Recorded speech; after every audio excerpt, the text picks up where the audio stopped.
Detachment feels impossible when love still lingers. The mind resists, the heart tightens its grip, and every fiber of your being screams against the idea of letting go. But the pain of detachment isn't caused by love itself. It's caused by the way we perceive it. We associate detachment with loss, with absence, with the cruel finality of something that once felt eternal. And yet this is a flawed perspective. The truth is, detachment does not have to be painful.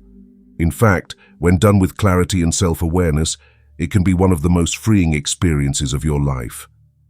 What makes detachment unbearable isn't the act itself, but our refusal to accept it. We cling, not necessarily to the person, but to the version of ourselves that existed with them. Their presence validated something within us, filled a space we were too afraid to fill on our own.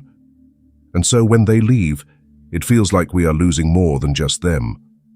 We are losing a part of ourselves. But this is an illusion. The love you felt, the memories you shared, they are real, but they are not your identity. You were whole before them, and you remain whole after them. The only thing you are letting go of is the attachment, not the love. We fear detachment because we confuse it with abandonment. But detachment is not rejection. It is the act of allowing something to exist without needing to control it. Love can still remain, memories can still be cherished, but the weight of expectation and attachment no longer holds power over you. This is where peace begins. It is not about forgetting someone or pretending they never mattered. It is about liberating yourself from the belief that their presence is essential for your happiness. Pain arises from resistance. When we resist change, we suffer. But what if, instead of resisting, we embraced it? What if we stopped clinging to what was and started trusting what could be? The truth is, some people are only meant to stay for a chapter of our lives, not the entire book. And when we understand this, letting go no longer feels like an unbearable loss. It feels like an act of self-respect. The reason detachment feels like suffering is because we tie our self-worth to another person's presence. But what if you could take all of that energy, all of that love, and redirect it inward? Imagine if the space they left behind wasn't an empty void, but an open field waiting to be filled with new experiences, new passions, new parts of yourself you have yet to discover.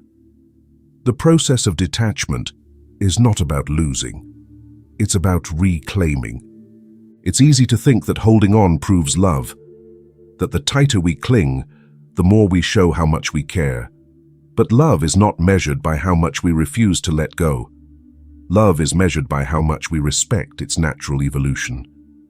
And sometimes, the most profound form of love is allowing something to end without resentment, without bitterness, just gratitude for what it was. Letting go does not mean erasing emotions. It does not mean shutting yourself off from the beauty of what once was. It means choosing your peace over your attachment. It means recognizing that love, in its purest form, does not chain us to suffering. It liberates us. True detachment happens when you no longer need to hold something so tightly in order to appreciate it. The moment you understand this, detachment stops being something to fear. You begin to realize that nothing truly leaves you. Every connection, every love, every meaningful moment becomes a part of who you are. But they do not define you. You define you. And that is why detachment is not painful. What's painful is holding on to something that has already let go of you. Letting go should be simple. If something no longer serves us, if it causes more pain than joy, we should be able to walk away. But we don't. We hold on, even when we know we shouldn't. We grip memories like lifelines, replay conversations that no longer matter, and convince ourselves that maybe, just maybe, things could still change. But why? Why is it so difficult to detach even when deep down we know it's necessary? The answer lies in how we are wired. Attachment is not just an emotional experience, it's a survival mechanism. From the moment we are born, we learn that connection equals security. As children, we depend on the people around us to feel safe, valued, and loved. Over time, we associate closeness with comfort and loss with danger. This conditioning does not disappear when we grow older.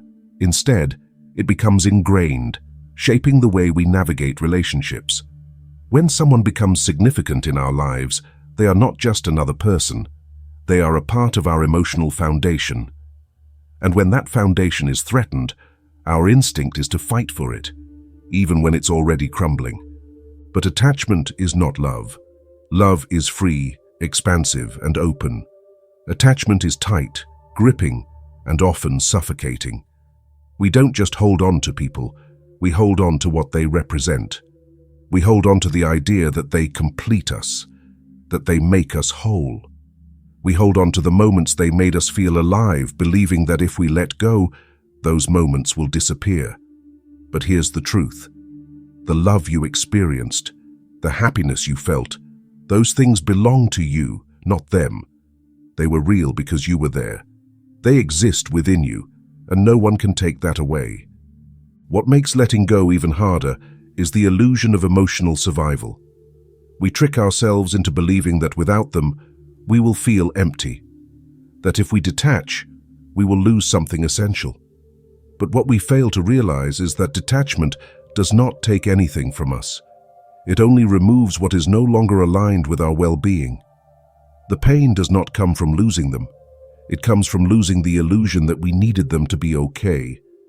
And yet we resist.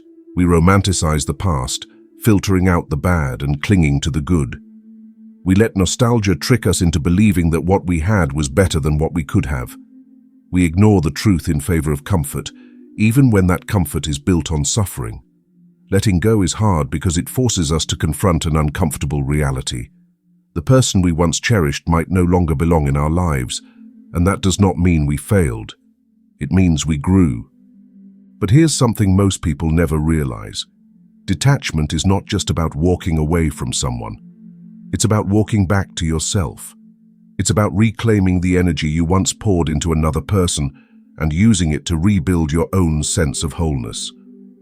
Because the truth is, you were never incomplete to begin with. Grief is an inevitable part of detachment.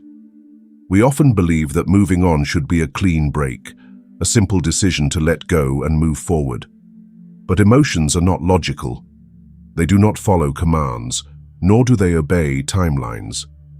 When we detach from someone we once loved, we are not just walking away from a person, we are mourning the version of ourselves that existed with them.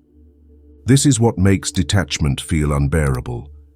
The grief of losing more than just a relationship.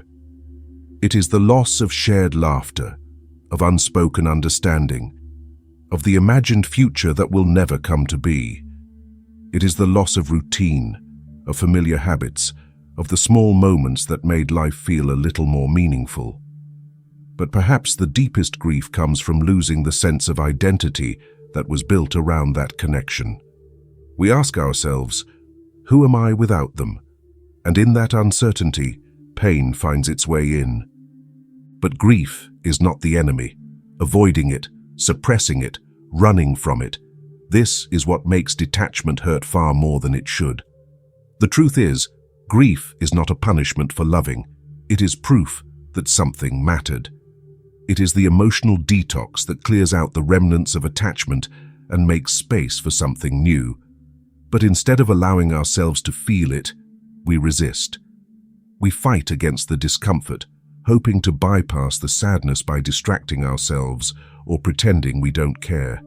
Yet what we resist persists, and the longer we hold off on facing our grief, the more tangled we become in the past. Detachment without pain is possible, but only when we stop fearing grief. We must allow ourselves to sit in the discomfort, to acknowledge the weight of what we are letting go. This does not mean indulging in endless sadness or replaying memories until they suffocate us. It means recognizing that pain is a passage, not a prison. It is something to move through, not something to stay trapped in. The process of emotional grief comes in waves. Some days will feel like freedom, Others will feel like sinking. But each wave passes, and with time, they become smaller, less overwhelming. The key is to trust that no emotion is permanent. Just as love came, love transformed, and love left, so too will the sorrow fade into something softer, something that no longer weighs you down, but instead teaches you something valuable about yourself. True detachment is not about avoiding grief. It is about understanding it. It is about knowing that just because something has ended does not mean it was wasted. Every experience, every connection, every love leaves something behind, something that becomes part of who you are. And when you embrace that, detachment is no longer an act of erasure. It becomes an act of transformation. Detachment begins the moment you stop looking for relief outside of yourself. The hardest part of letting go isn't the absence of the other person, it's the habit of emotional clinging. We grip memories, we chase closure.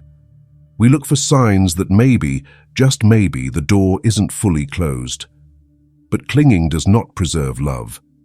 It only prolongs suffering. Peace comes when you realize that you do not need to hold on to something in order for it to have mattered. There is a moment in every journey of detachment when the pain turns into something else, acceptance, understanding, even quiet gratitude. But this shift does not happen on its own.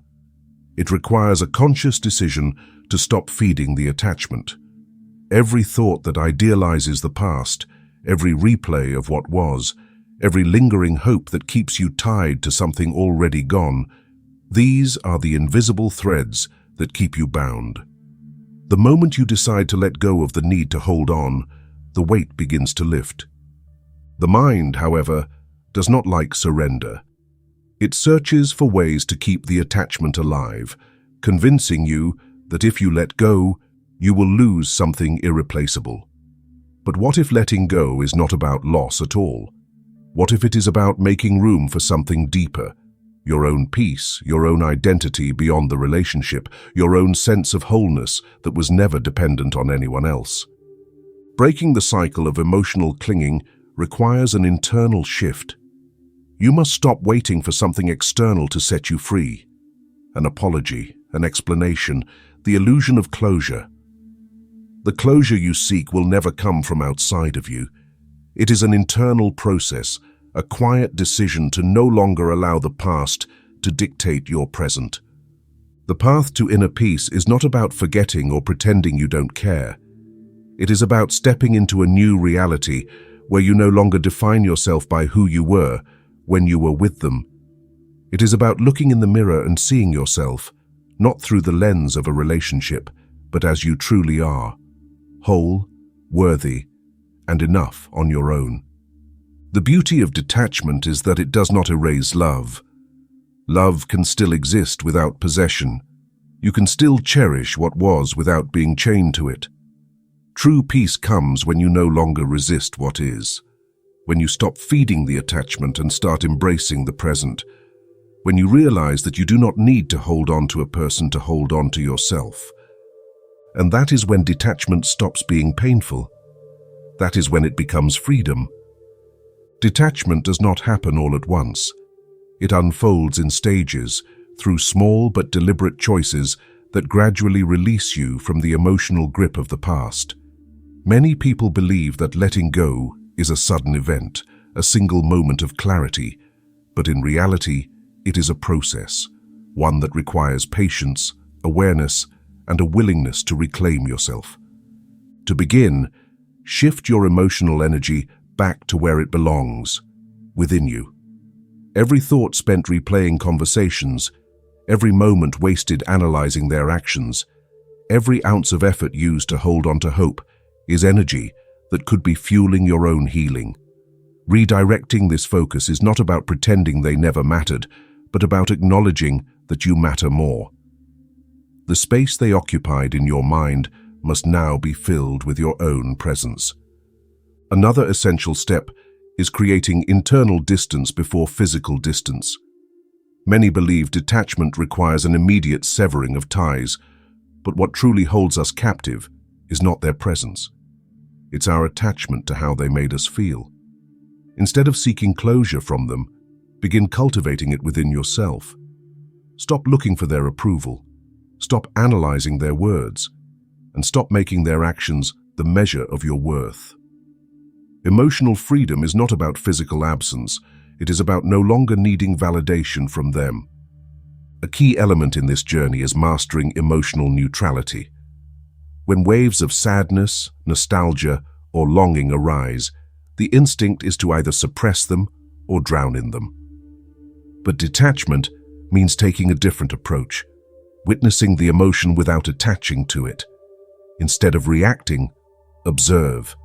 Allow yourself to feel, but do not let those feelings define you. Let them pass like clouds in the sky, acknowledged but not held onto. As detachment takes root, the next phase begins, rebuilding your identity beyond the relationship. When someone plays a significant role in your life, they shape routines, dreams, even how you see yourself. But you existed before them, and you exist beyond them. Now is the time to reconnect with who you are outside of this attachment. What excites you? What parts of yourself were neglected while you were focused on them? Every moment spent nurturing your own growth weakens the hold of the past. The final and perhaps most profound shift is embracing your new reality. Detachment is not a passive act. It is an ongoing choice you make each day. Choose to release the need for control. Choose to see letting go not as a loss, but as an opening for something better. The real struggle was never about losing them. It was about losing the illusion that they were essential to your happiness. Now, you stand at the threshold of something greater, a life where you are whole on your own. Closure is often misunderstood. We imagine it as a final conversation, a moment of understanding, or an external validation that lets us move forward without doubts. But real closure does not come from another person. It is not found in their explanations, apologies, or acknowledgement of what was lost. Closure is an internal process, a choice to accept what is and release what was. The idea that we need someone else to give us closure is what keeps us trapped in attachment. We wait for answers that may never come, for apologies that may never be spoken. But even if they did, would it truly change anything? The past would remain the same, and the emotional imprint of the relationship would still be yours to process. The only real closure is the one you give yourself. Letting go does not mean erasing love. It does not mean forgetting, suppressing, or pretending something never mattered. Love does not have to be discarded to move forward. It only needs to be held differently.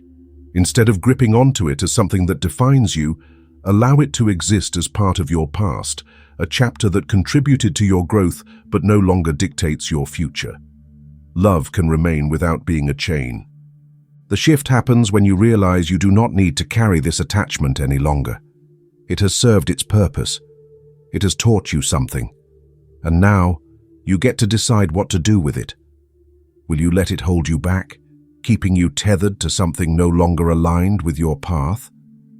Or will you release it with gratitude, understanding that its value does not decrease just because it is no longer present? True detachment is not coldness. It is not bitterness. It is not a refusal to acknowledge what was once meaningful. It is the ability to honor love without needing to possess it. It is the quiet confidence in knowing that you are whole, regardless of who stays or leaves. And when you reach that state, you realize that closure was never something they could give you. It was something you had the power to create all along. If this message resonated with you, it's because you're ready to take back your peace. And you don't have to do it alone. Subscribe and become part of a community that truly understands what it means to let go, heal, and grow. Your journey matters here. If you found value in this video, consider dropping a super thanks. It helps keep this space alive and allows us to continue creating content that speaks to you. Share your thoughts in the comments, and let's keep moving forward together. You're not alone in this.